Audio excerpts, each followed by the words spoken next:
Hello, everyone. My name is Roger Härtl. I'm one of the co-directors of Ox Spine at New York Presbyterian Hospital in New York and the neurosurgical chief of spine surgery at Weill Cornell Medicine here in New York. And I want to thank you for the opportunity to share with you some of the data and some of the experiences that we have gathered over the last 5-6 years using expandable hijack cages in the cervical spine, specifically cages that we use for cervical fusion surgery for segmental lordosis restoration. And I want to walk you through a few cases that I was impressed by, that I thought where that technology really had a meaningful and significant impact, and share a little bit of experience that we've had in a series of patients that we've operated on over the last 4 or 5 years.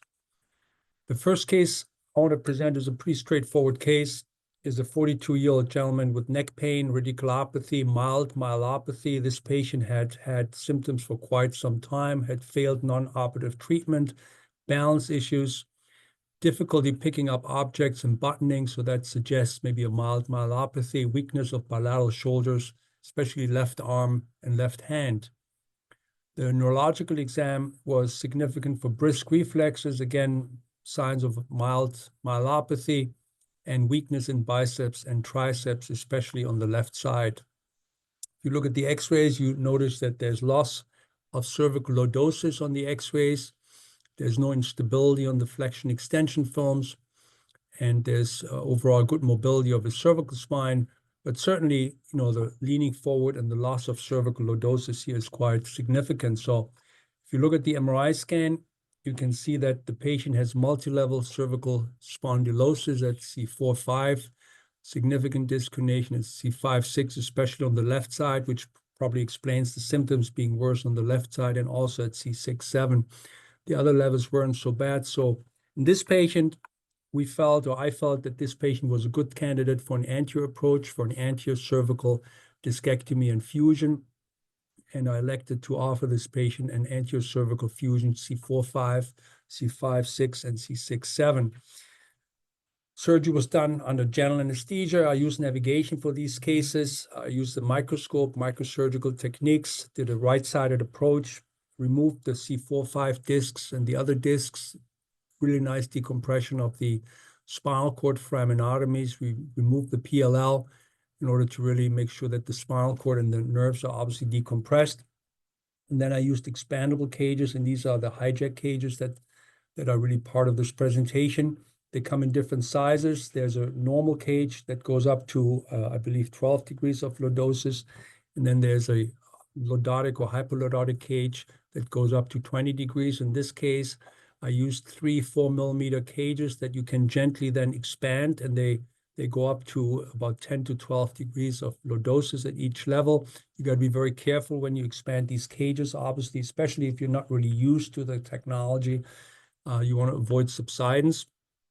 And then we used a plate with screws to stabilize everything. So the surgery went very well. The patient did very well. You can see on the post-operative x-ray that we were able to correct his cervical lordosis from 17 to 24 degrees, and that was nicely maintained at 1 year after surgery. And flexion extension films 1 year after surgery also documented good fusion. This patient was very happy and did very well. So this is a great example where we have a patient who has a little bit of loss of lordosis, where maybe with regular cages, you're worried about making this even worse or not restoring it. But with these expandable hijack cages now, which are really the cages that I use now for all of my ACDF cases, you can gently restore lordosis and get a really nice radiographic and clinical outcome. And these are just some drawings of these cages on the right side. So you can see the end plates go up, they expand. It's a very easy mechanism. You very gently, with a little screwdriver, you expand those cages. They come in different sizes, 7, 8, 9, 10 millimeters, and they expand up to, higher up. And in terms of lordosis, they go up to 12 degrees of lordosis for an individual cage. And then you have the lordotic options here that go up to 20 degrees. So quite significant.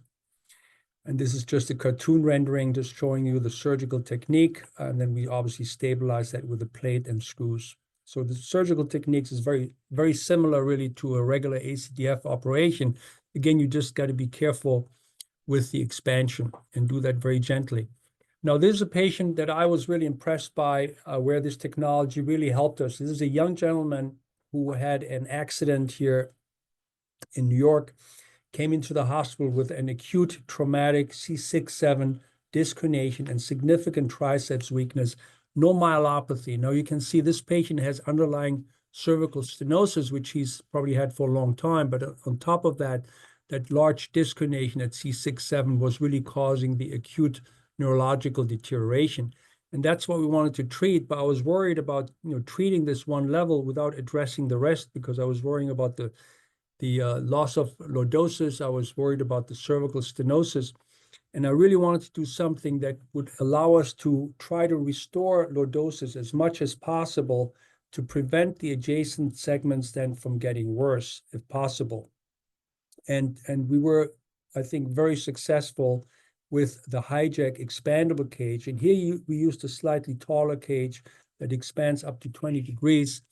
And we're able to, at the very bottom level, at C6-7, where this patient had the large disc herniation, removed the disc herniation, inserted the cage, released everything very nicely, of course, and then very gently expanded, and we're able to get a beautiful correction of the segmental lordosis at that level, but it also translated then into a more normal alignment of the rest of the cervical spine.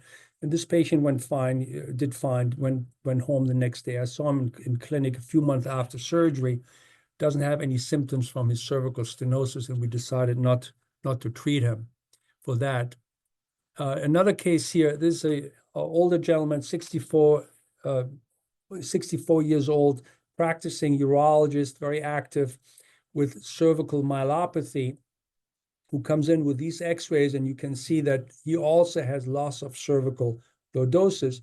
So given his MRI findings here, he's got congenital cervical stenosis with multi-level disc disease at C2-3, at C3-4, C4-5, 5-6, C6-7.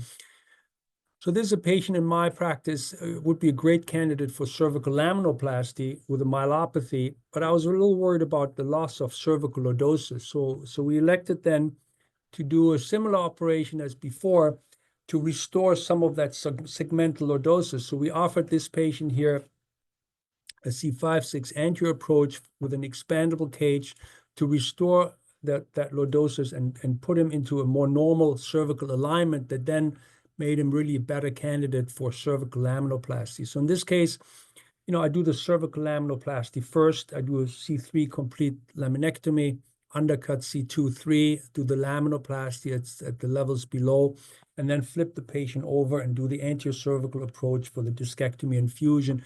And I've done this now many times for cervical laminoplasty patients where I was not happy with the cervical alignment and wanted to make these patients better candidates for the laminoplasty. And again, these lordotic cervical cages really lend themselves perfectly to achieve that goal. So this patient did very well. We've done, over the last few years, 44 patients, 77 levels operated on, a few 2-level fusions as well, very high fusion rate at 1 year. And if you look at the cervical parameters, cervical lordosis, segmental lordosis went up, cervical lordosis overall went up significantly at 1 year follow-up, posterior disc height and anterior disc height as well. So in terms of the radiographic findings, we've seen a significant improvement in these cervical alignment parameters in these patients, and clinically these patients did very well as well.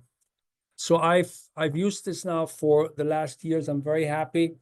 I use, there's a little bone window that you can then insert your bone graft, whatever bone graft is your bone graft of choice. I always plate these patients, of course. I put a plate with 4 screws on top of that.